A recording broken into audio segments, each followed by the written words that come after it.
You know, when you're up at one of these podiums and they have the open computer, I'm always worried I'm about to accidentally push the wrong button here, but I'll be careful. Most important to begin properly, Assalamu alaikum. It is an honor to be with you here today. I come to you from New York City, a city where we are proud to say we have the largest Muslim community of any city in the United States of America.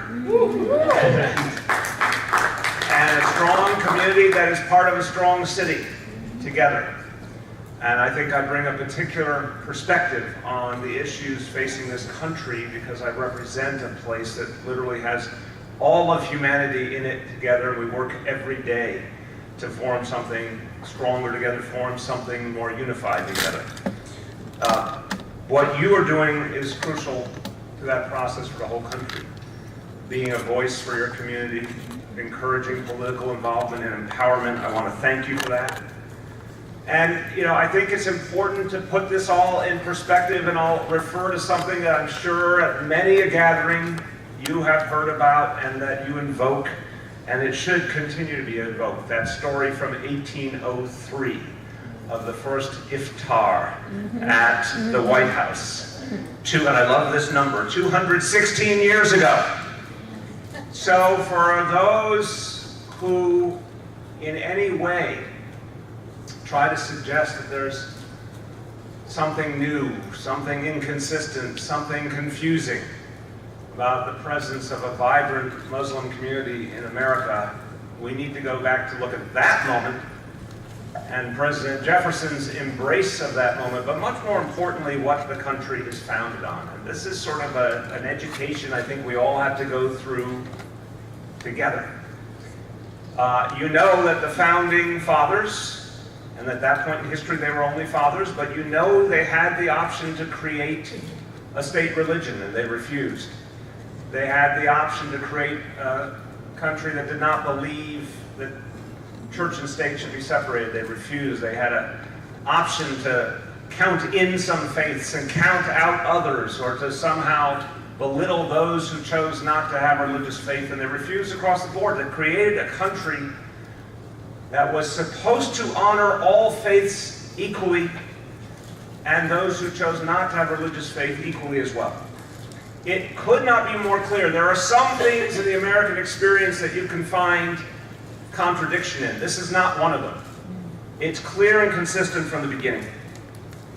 It is up to us to bring it alive because obviously those values are threatened today. No matter how historic and consistent they have been, they are threatened today.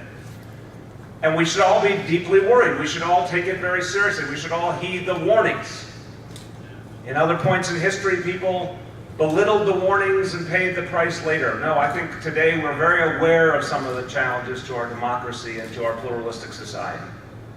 With that said, I remain optimistic because that foundation is actually quite extraordinarily strong and consistent.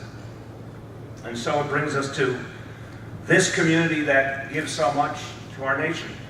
Millions and millions of people, and I see it in my own city every day, who contribute to our economy, contribute to our culture, contribute to our political life. More and more Muslims representing not only their own community, but all communities in elective office. I will tell you the experience I had a few years ago. I was a very, very energetic supporter of Keith Ellison in his race for chair of the Democratic National Committee. And I believed he was absolutely the right person. And you won't be surprised to know in some of the internal deliberations there were times when people hesitated. And they didn't want to say what was on their mind. Was the party ready for this moment? What would it say? But in fact, if they consulted their American history and consulted their Constitution, they would understand that Keith Ellison's historic campaign for DNC chair was part of the necessary growth of this country to truly be representative and inclusive. And it's the kind of thing we all need to work on together. We work on it every day in New York City, and it works when you work on it. We have to be careful not to get too thrown back, too depressed, too overwhelmed by the circumstance of the last few years. There's a passage in the Quran that speaks beautifully. It says, "Do not let the hatred of a people prevent you from being just." So So we see some, by no means a majority, some who pervade hatred. We see the President of the United States purveying hatred. We see this awful phrase, "send them back," which has been used against many Americans for a long time. It is pernicious and disgusting and must be condemned, but it is not new. It's a reminder of what we need to do constantly to create this country that we're meant to be. I remind people that what's playing out is perfectly cynical and perfectly overt. The famous phrase, "Make America Great Again," has now transposed into the concept, "Make America Hate Again." That's what's really happening. It is a purposeful effort at division. It is cynical. It's all tied up in who has power, who has wealth, who has privilege. Any effort to divide us along lines of faith, nationality, ethnicity, always has an ulterior motive, a political motive, an economic motive, many motives. We in New York work hard to go exactly the other way, to create a unified community based on actual opportunity, actual economic opportunity, educational opportunity, employment opportunity, a community where people actually can all feel they belong. We have people literally from every nation in the world. We have Muslims from every community in the Muslim world. And the message that I have tried to send through word and deed is one of absolute inclusion. Now remember, when you create inclusion, there's a chance for unity. So when there's economic inclusion, you might actually have a society where working people unify to defend their interests across all boundaries, across all differences. And that is the last thing that those in power want to see. I said in the first Democratic debate, there's been a cynical effort by the right wing. It's been perfected by Trump, but it was there before, to turn American citizens against immigrants. By telling American citizens, by telling middle-class people, working-class people, the immigrants created your economic challenges, the immigrants created your misery, your insecurity, your American dream was taken by the immigrants. And what I said at the debate was, no, it was not. The immigrants didn't have the power to take your dream away. Those who had the power, Wall Street, the big corporations, the 1%, if you felt your dream was taken from you, why don't you look at the people who actually had the power and did it?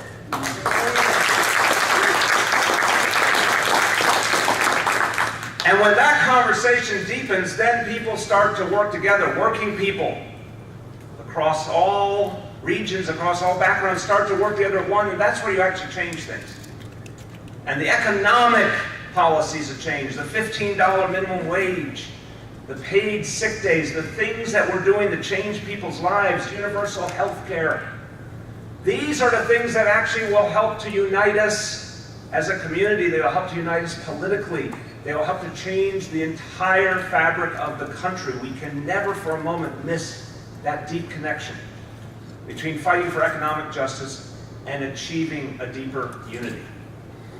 That's what we're proving every single day. Now that said, we also have to address the mistakes of the past in very overt ways. And one of the most obvious, and I want to say this from the heart because I experienced it, and I know what a difference it made in our community. You know, in New York City, no one thought twice about our school system honoring Christian holidays or Jewish holidays. It was good, it was right. But even though we have the largest Muslim community in the nation, Muslim holidays were not honored. The day, and I was so proud of this as mayor, the day that we made it a law, a rule in the city of New York that the two Eid holidays would be school holidays was a message of inclusion and respect for all Muslims. And this is something we need to do all over the country because it's living up to that original vision of each and every community being respected equally. And what I heard from some members of the community was a sense that they now felt they truly belonged to our city, and in a way to our nation in a deeper sense. And I will also say when it comes to getting rid of the sins of the past, in my city there was a a horrible policy, a pernicious policy, a counterproductive policy, an unfair policy of police surveillance of Muslim community institutions. We ended that policy and we became safer because we ended that policy. And tried to very clearly send the message. You think about what we aspire to. We think about the people we honor, the people we respect. It should not be that our police officers are told to treat one community differently than another. It should be a message of equality, and one of the messages of equality I talk about in New York and well beyond, is that the NYPD, renowned, respected police force, proudly has 1,000 Muslim members who protect everyone equally. So I'll conclude with this. If you hear in my voice urgency, and the belief that we need to act quickly, and we need to address these divisions, and we need to address that economic reality, you are hearing me accurately. But don't think for a moment that that urgency means pessimism. It does not. I've seen change. 5.5 years of the mayor of the nation's largest city, the most diverse place on earth. I've seen change. I've seen that if you send a message of inclusion, people actually listen. People live in that spirit. If you create economic opportunity for everyone, the divisions start to recede. The sense of unity starts to grow. This is possible in our whole country. This current chapter we're going through, these last few years, this is not where our story ends. This is a troubling time, but it's not where our American story ends. I'm running for president because I've seen change. I know it can happen. I know in every fiber of my being that we are better than this. I'm running for president as a New Yorker. And I will say in conclusion, we New Yorkers knew Donald Trump for a long, long time. I'm very sorry the rest of you had to get to know Donald Trump. But I want to formally apologize. When his time in office is over, he will not be welcome back in his hometown. I suggested the other day he might find it more comfortable in Russia. I think he thinks the rules and the laws there make more sense. But I'm running for president because this New Yorker is ready to get rid of Donald Trump for you. And make this a country for everyone. Thank you.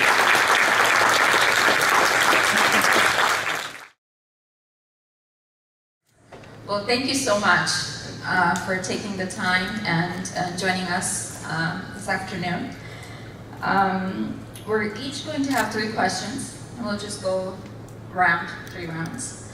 And Dahlia, do you want to go ahead and start? Thank you for being here with us. 2016 was tragically the year that we had the highest number of hate crimes against Muslims ever recorded. We also know from several studies that the majority of American casualties at the hands of extremist violence are at the hands of white supremacists.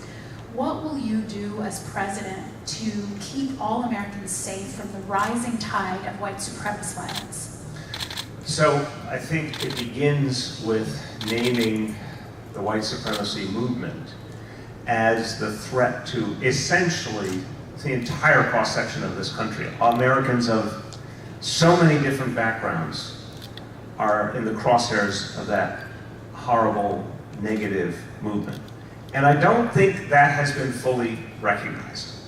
The Muslim community is bearing the brunt in many ways, but let's look at the whole lineup. The white supremacist movement doesn't like Jews, doesn't like the LGBT community, doesn't like immigrants, doesn't like people of color. I mean, it goes on and on and on and forms a vast American majority. So I think trying to create, it's a bit like the discussion I had earlier of trying to create economic unity as a pathway to a bigger unity.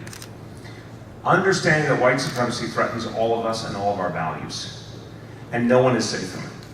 And it has to be stopped in its tracks. How? Well, first of all, I'll take the example from New York. when we see any kind of hate crime, I believe it is, of course, important to educate and help people understand the meaning of these things, but I also believe in consequences.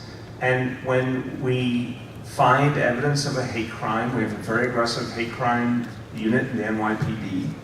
We're actually establishing a new office to prevent hate crimes, to try and proactively go out into communities and encourage people to act as partners with the government in disrupting acts of hate, giving us any early distant warning of acts of hate so that we have more ability to intervene. But the point is ultimately about consequence. And I think that's something we need to do all over this country, to send the message this is unacceptable behavior and something actually happens. Now, that is one part, the bully pulpit of the presidency, but it's one part instructing all federal agencies and law enforcement to follow through aggressively and never underestimate a hate crime, never explain it away or suggest it's incidental when in fact it's rather essential to so many people. Thank you so much, Mayor. I actually was born in Brooklyn, New York, so I knew I liked you. So, yeah, so New York is a part of my soul. Cleveland is definitely my heart. The question I have for you: we are now in the 400th year since the first slave boat came here to America in 1619, and on that boat, and with slavery in general, 1/3 of the I don't like to call them slaves, captured people. 1/3 of the captured people were Muslims. They were of the Muslim faith. The question I have for you is around reparations. Do you believe that reparations will is important and is something that should be taken seriously for the African American community? I believe, by definition, we have so many unanswered parts of our history and so many repercussions that are still being felt deeply, economically, culturally, etc. I think the commission concept is right. Let's have a national discussion. Let's look at this history deeply in an open manner. I think that's the step we need to take now.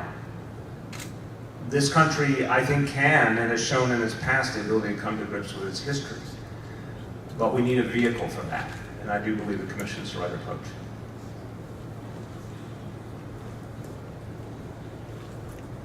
Thank you.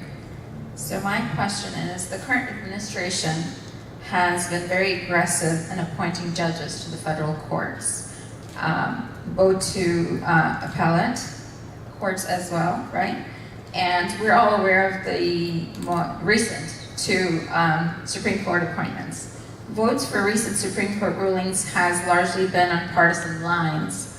How do you intend to maintain impartiality to the courts for justice for all Americans? I wish I had a oratorical magic wand here to say there's an easy way out of this. We are suffering a combination of the history of gerrymandering and exclusionary voting laws and a lot of very cynical stuff that gave the Republican Party the opportunity to stack the judiciary the way they have. I wish I thought there was an easy, non-political solution, if you will, a legal solution or something. I think the answer in my heart is a very tough, long political road, which is changing this country from the grassroots up. Now, I think we are poised for that kind of change. I believe the country has become, in many ways, consistently more progressive. That is different from some of the loud, hateful voices, that is different from who occupies the White House. I think on the ground, there is a progressive majority, and in many ways is growing with each year. It is not yet mobilized. This election, I believe in my heart, and I'll speak as a Democrat, if the Democratic Party puts forward both a nominee and a vision and a message that is transformative, that is progressive, that is about foundational economic justice, as well as addressing racial injustice and division, I think we have a chance to have a historic turnout that changes the very foundations of the American political reality, and then sustain it, and overcome even the barriers put up by gerrymandering and the kind of voting laws we have. I believe it is possible. I took heart, I think many people took heart from the election in Alabama that with every conceivable barrier in the way, Doug Jones still won that election. Just one moment, but an object lesson of what's possible. So I would argue we have to do the work on the ground to generationally change the judiciary. And that will be a long, hard road, but I don't think anything replaces that grassroots political work as the way to actually have a judiciary that's fair and represents America. You mentioned New York as the city with the highest population of Muslims. I do research on American Muslims and specifically New York Muslims, and 9% of New York are Muslim, and they create more than 250,000 jobs. So Muslims are disproportionately a force for an engine for economic growth. But at the same time, they're also the most likely faith community nationally to live at or below the poverty line. So they're dealing with both the desire for economic growth and prosperity, but also caring for the most vulnerable and dealing with domestic poverty. Can you address how you will both grow the economy and address the issues of the most vulnerable among us? So I'll take those as two pieces very quickly. The grow the economy part to me is in one way reorienting our economy to the things we actually need in today's world. We need a massive investment in renewable energy and in conservation and in all of the things that will help us to stop global warming. I think it creates a whole new swath of economic activity. We need, as I've done in New York, we did pre-K for every child for free. We need a whole generation of educators who will, I want a world in which we have not only kindergarten kids full day, but pre-K full day and 3-year-olds full day early child education all over America. We did the math. That's about 500,000 new educators it would take. 500,000 educators, but it would help every community. My wife Charlene focuses on mental health. We need millions more people working in the area of mental health to address the real needs of America that have been in so many ways swept under the rug and ignored and stigmatized. So I think there is a whole new vein of economic activity on top of building traditional economic growth that the federal government could spark and lead. To your question of making it equitable, I look at some of the things we've done in New York and I think they are part of the solution nationally as well. Things like creating a real minimum wage, and $15 is a strong beginning, and indexed to constantly change with inflation. Doing things like ensuring people have decent benefits so they have a decent lifestyle. Paid sick leave is a great example. A law we are passing this year in New York, 2 weeks paid vacation for all working people. Something that is the law in every industrialized country on earth but this one. We will make it a law for the first time in the United States of America in New York this year. All of these kinds of things, and most especially universal health care. Another thing I'm proud of in New York is that we are now guaranteeing health care for anyone who does not have health insurance. It's about 600,000 people in my city. We're guaranteeing it directly. We're saying we're giving them a health care card, assigning a family doctor, a primary care doctor in our public hospital and clinic system, so everyone actually has the right to get to the doctor, pay only what they can afford, and be well, rather than just end up in the emergency room. All of those things are the beginning of creating more economic equity and lifting people out of an unacceptable situation. So I think to get to the essence of your question, a government that creates and strengthens whole new sectors of the economy to give opportunity, but constantly reinforces the kinds of things that create economic fairness. This very day, I put forward a vision for a working people's Bill of Rights for this country. Something we don't have. We have many, many protections for our corporations. We do not have a clear body of law that strengthens the hands of working people.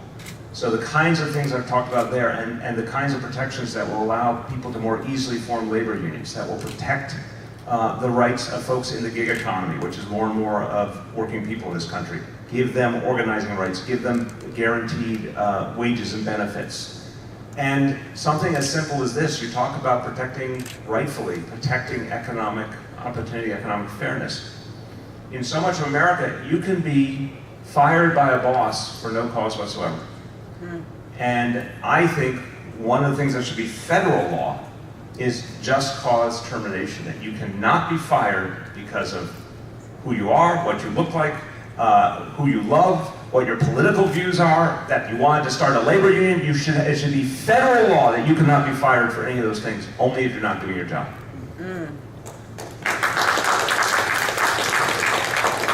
Thank you so much.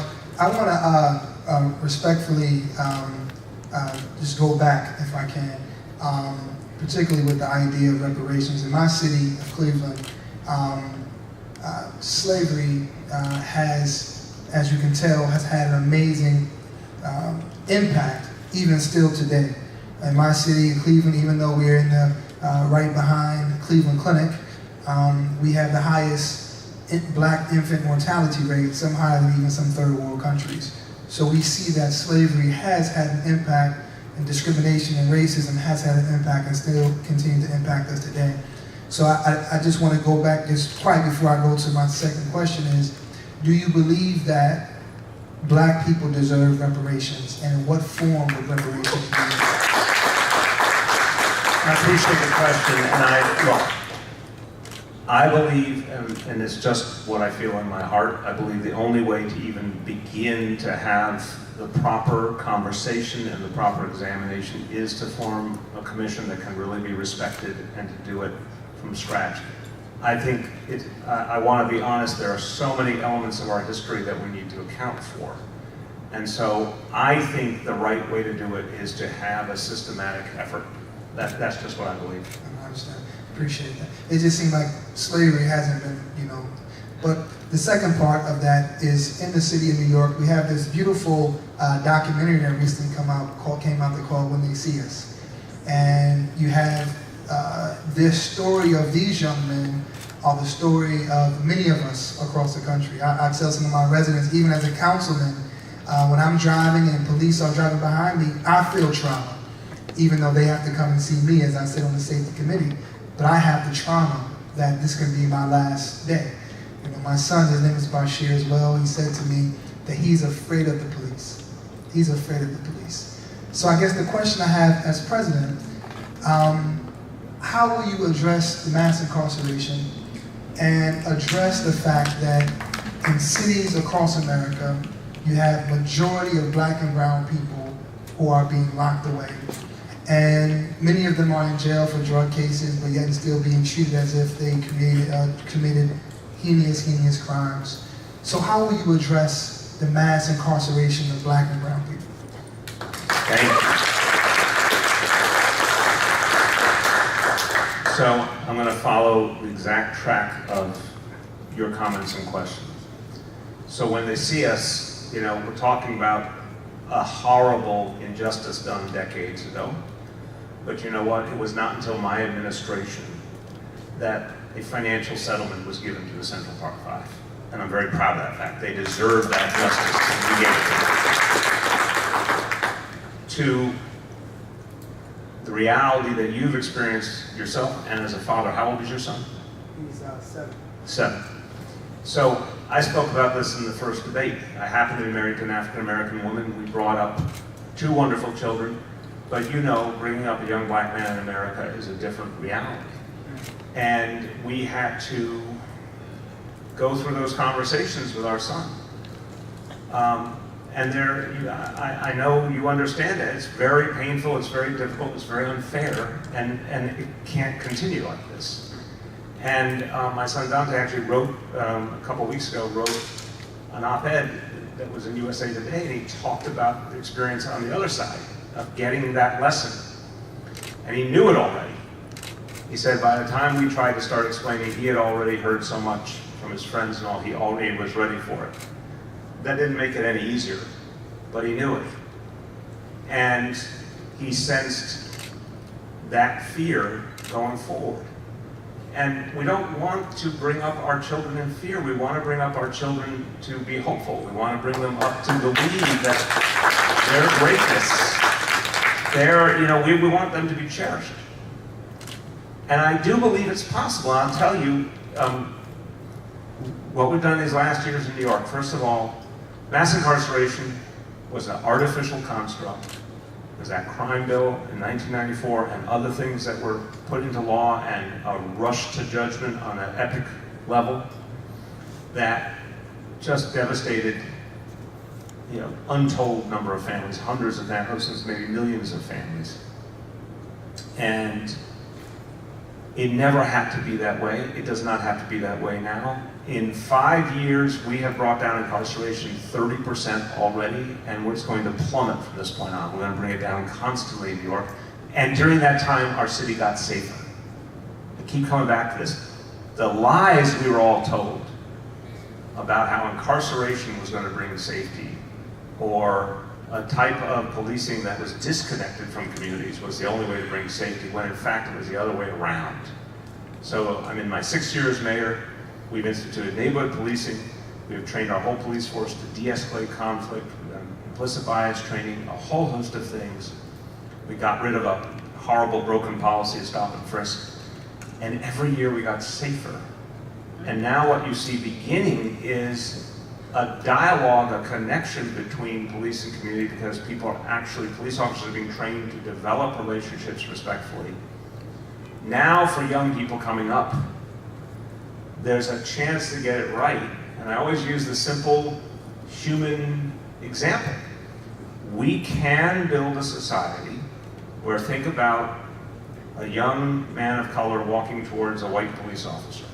The society we need to build is that the police officer looks at the young man and says, that could be my son, that could be my nephew. I'm here to protect him. And the young man looks at the police officer and says, he's my guardian, he's here to protect me. That can happen.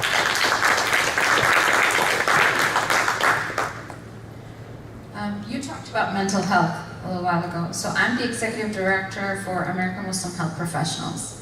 And we provide a lot of training on mental health first aid around the country. So it's such a, it affects so many Americans today, especially in the environment that we live in with the divisiveness and the hate. So what is your plan that you have, if you're elected president, on bringing focus to this very important healthcare issue? I really appreciate that question. As I mentioned, this has been the lead issue that my wife, Shirlane McRae, has taken on for the city of New York. And this one, of the many, many issues we care about and we face, first of all, the numbers are stunning. 1 in 5 adult Americans suffers from some kind of mental health challenge. What my wife taught me through all of her research, the typical American with a mental health challenge goes a decade between it manifesting and then getting treatment, which is just stunning, troubling, staggering amount of time. And in that time, many opportunities are lost. Because here's the last part, all mental health conditions are treatable. And even those basic facts are not well known in our country. So what Shirlane did, and I think it's applicable to the whole country, is she first of all just started an incessant strategy of destigmatization, including turning to the faith community to ask houses of worship to take the lead in talking openly about mental health and encouraging people to come forward and get support. We made mental health services available on a 24/7 basis through a single point of contact, a single helpline for all types of mental health challenges and substance misuse. So rather than people going through sort of the mysterious effort to try and find mental health services, we made it accessible and straightforward.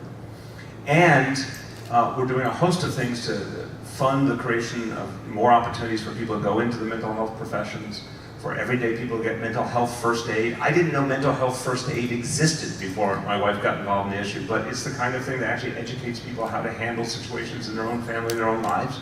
All of this could be done on a national scale.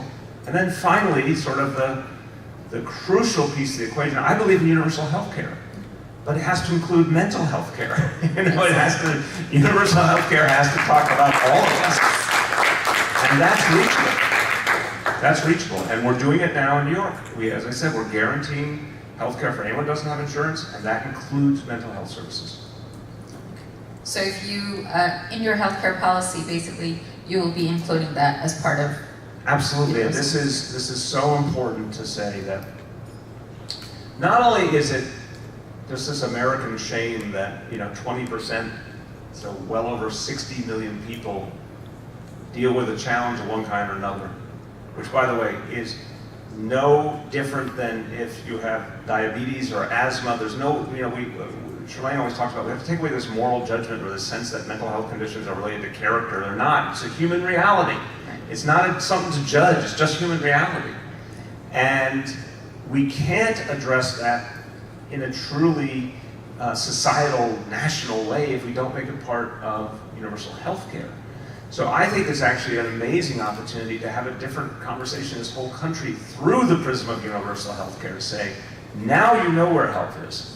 Now you don't have to wonder. Now you don't have to wonder, can you afford it? Right now, mental health care, even more than physical health care, is rationed according to economics. Those who have lots of resources, they will find that rehab center or whatever it happens to be with great agility. But so many other Americans have no access to any of it.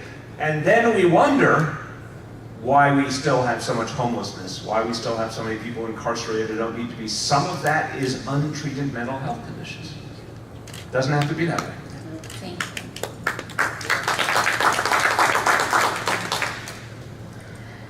Mayor, thank you so much for that.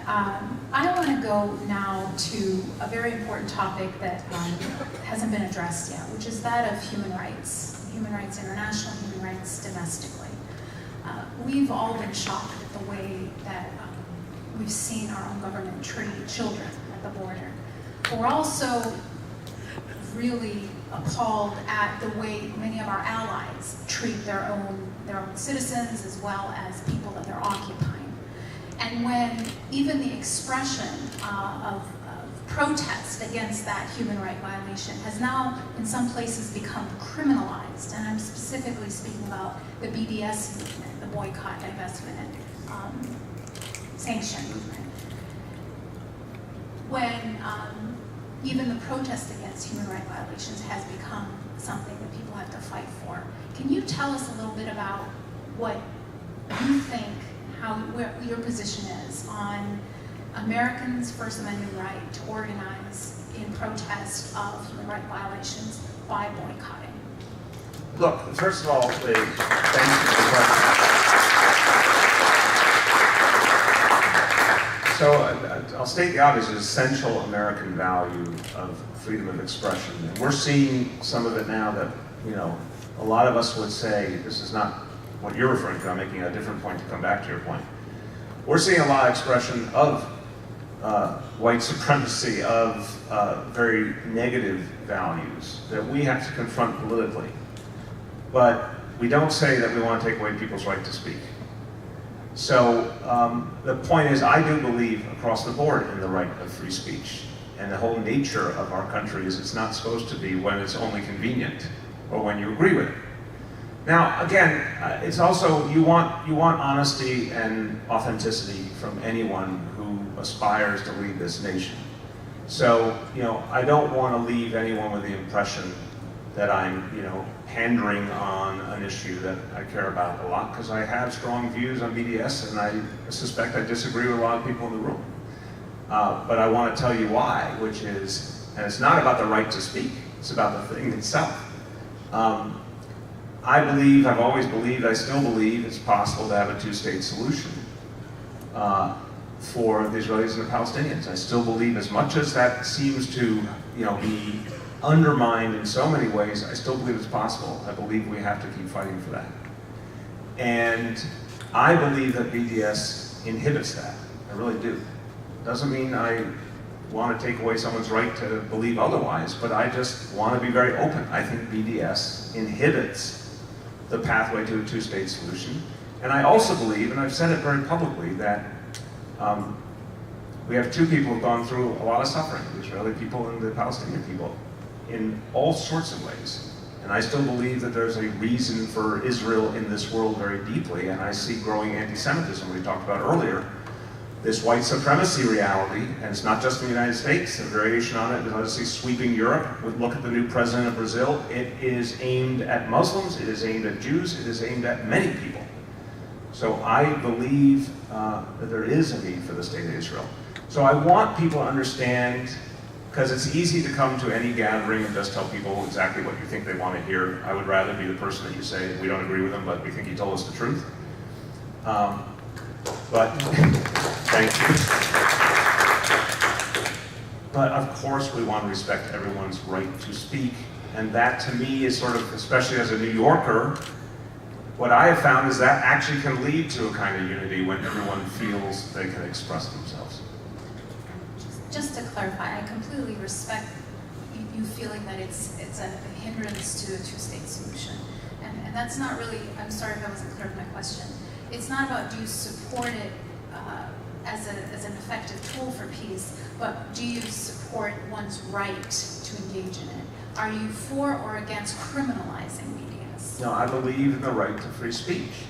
So I will use my right to free speech to oppose BDS, but I'm not telling other people they don't have the right to free speech. Thank you so much. Thank you. You know, this president has really messed some things up.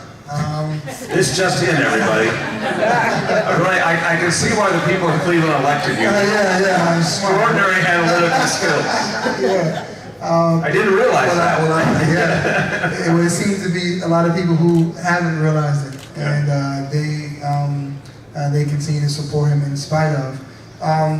So as a result of it, there's a Muslim world that's very upset, except for Saudi Arabia, but there's a Muslim world that's a whole other conversation.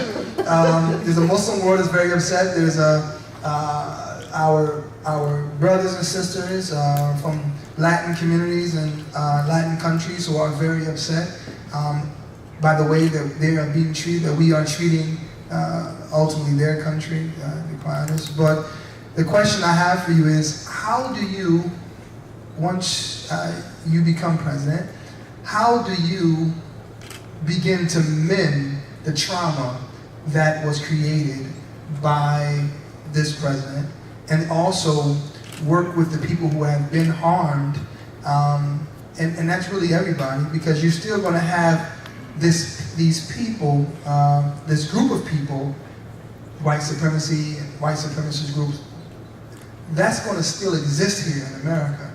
How do you mend the international negative impact that we've had, and how do you deal with that divisiveness in the country? And the next part of that question is, wow, there's a next part?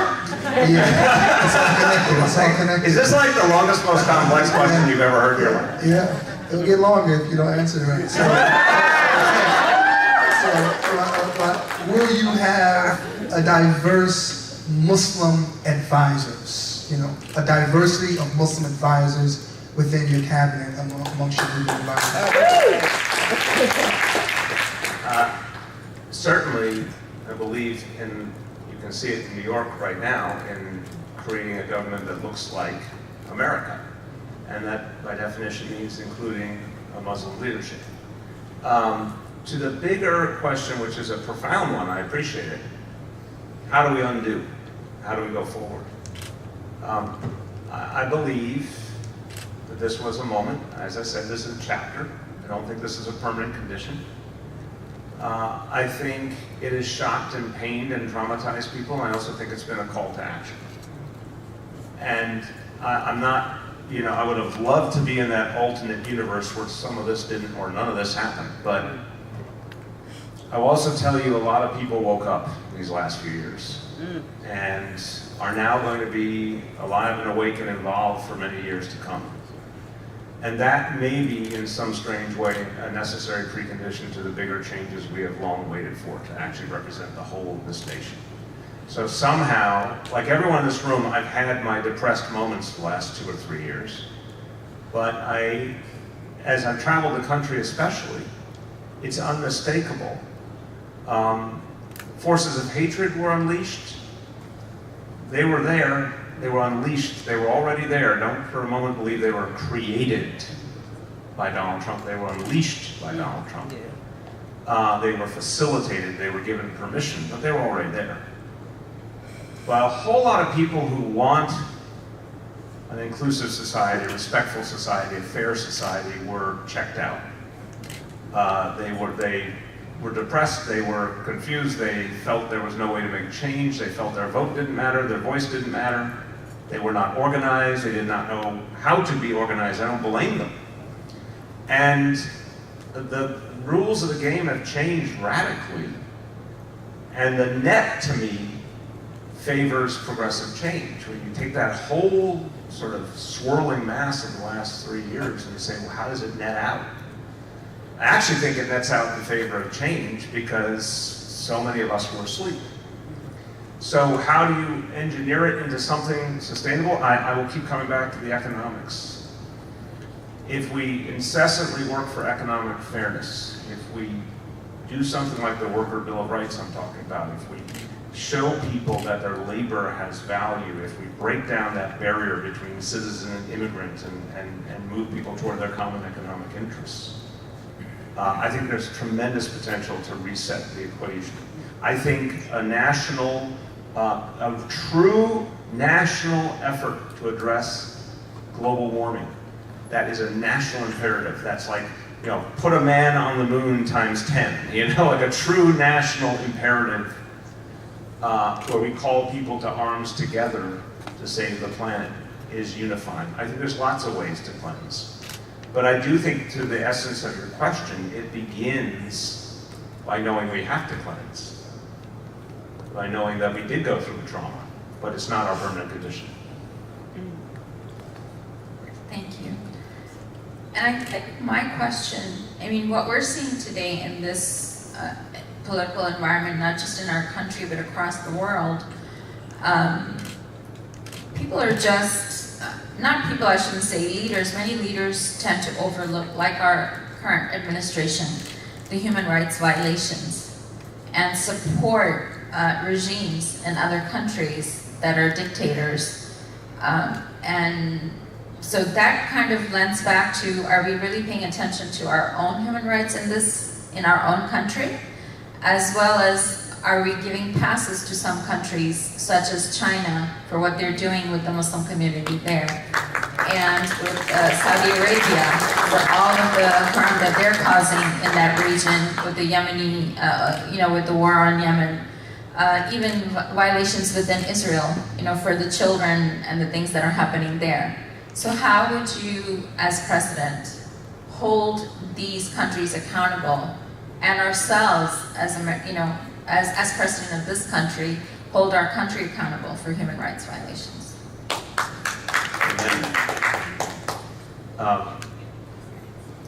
First of all, there are, I keep coming back to this, there are so many reasons to disassociate ourselves from Saudi Arabia. I just want to say, you referenced it before, but it's just breathtaking. How inconsistent with all our values, and yet how we aid and abet in so many ways. The vote in the Congress was a beginning. Vetoed or not, it was still a beginning. It showed a beginning of a recognition that we can't continue that. And I agree with you on China. What the repression of Muslim people in China is breathtaking, and not just Muslim people, many others. And it is looked the other way on all the time. So I would argue that the beginning of change is to put value on that piece of the equation. I would be naive and I would be inconsistent to say the only way we can deal with other countries in this world is through the prism of human rights. I wish that were true, but I understand, for example, if we're addressing global warming, of course we have to work with China too. But I think what has happened in this administration and some other administrations is there's literally no value put on the human rights piece of the equation. And I think naming it, consistently making demands around it, setting up some sense that there are going to be specific things that that country wants that they cannot get if they don't address their human rights condition.